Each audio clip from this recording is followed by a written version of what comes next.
90 రోజుల కోర్సు పూర్తి చేస్తే చాలు 100% ప్లేస్మెంట్ సపోర్ట్ తో సాఫ్ట్వేర్ జాబ్ మీ సొంతం. వెంటనే కోడ్ జ్ఞాన్ డెస్టినేషన్ ని సంప్రదించండి.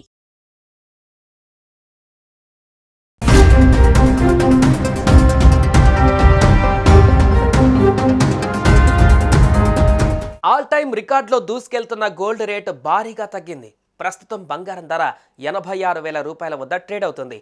బంగారం ధర భారీగా పెరగడానికి దారితీసిన కారణాల నుంచి ప్రస్తుతం బ్రేక్ లభించింది. దీంతో అంతర్జాతీయంగా బంగారం ధరలు తగ్గుముఖం పట్టాయి.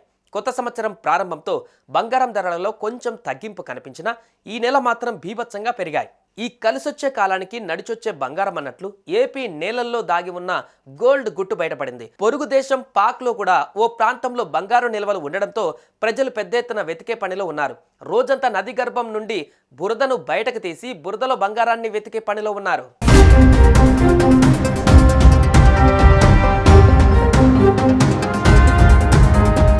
బంగారానికి ఉన్న డిమాండ్ అంతా ఇంత కాదు. ప్రపంచంలో చాలా ప్రాంతాలలో బంగారం నిల్వలు ఉన్నాయి.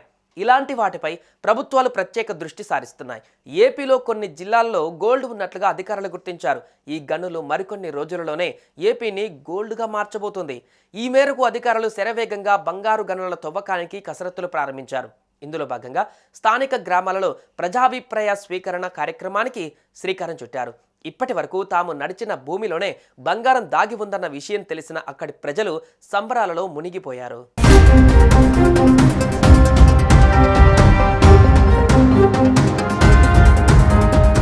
ఏపీలో కొన్ని జిల్లాలలో వివిధ అరుదైన ఖరీదైన ఖనిజాలను జియోలాజికల్ సర్వే ఆఫ్ ఇండియా అధికారులు గుర్తించారు. వీటిని వెలికి తీస్తే లక్షల కోట్ల సంపద రాష్ట్రానికి దేశానికి సమకూరుతుందని అంచనాలు వేశారు. వాటిలో భాగంగానే కర్నూలు జిల్లా తుగ్గలి మండలంలోని జొన్నగిరి ప్రాంతంలో దేశంలోనే తొలిసారి ప్రైవేటు భాగస్వామ్యంలో గోల్డ్ ప్రాసెసింగ్ ప్లాంట్ ఏర్పాటుకు ప్రభుత్వం అనుమతులు ఇచ్చేసింది. దీంతో ఇక్కడ బంగారం ప్రాసెస్ చేసే పరిశ్రమ ఏర్పాటు ఆగమేఘాల మీద చేసేందుకు ప్రైవేటు సంస్థలు ఆసక్తిగా ఉన్నాయి. ఈ నేపథ్యంలోనే సంబంధిత ప్రాంతంలో ఫిబ్రవరి 18న ప్రభుత్వం పరిశ్రమ ఏర్పాటు నిర్వహణకు సంబంధించి ప్రజాభిప్రాయ సేకరణ చేసేందుకు ఏర్పాట్లు చేస్తోంది.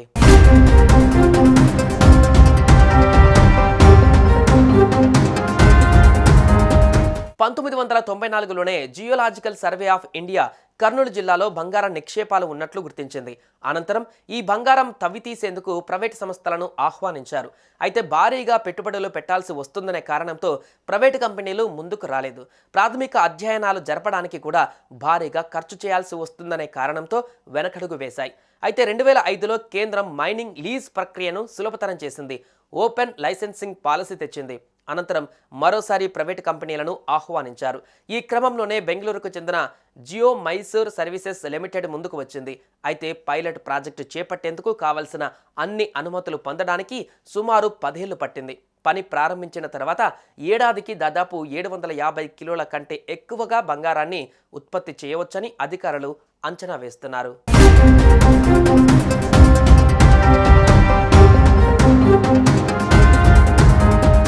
ఆంధ్రప్రదేశ్లోని కర్నూలుతో పాటు చిత్తూరు, అనంతపురం జిల్లాలలోనూ కొన్ని చోట్ల బంగారం గనులను అధికారులు గుర్తించారు.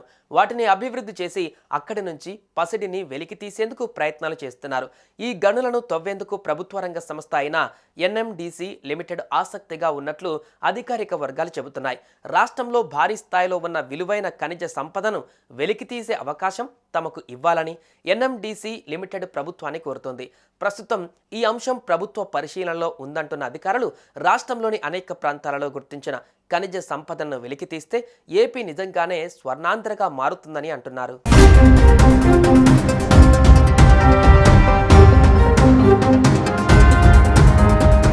సుమన్ టీవీలో మీ పర్సనల్ అండ్ బిజినెస్ ప్రమోషన్స్ కోసం కింది నెంబర్కి కాంటాక్ట్ చేయండి.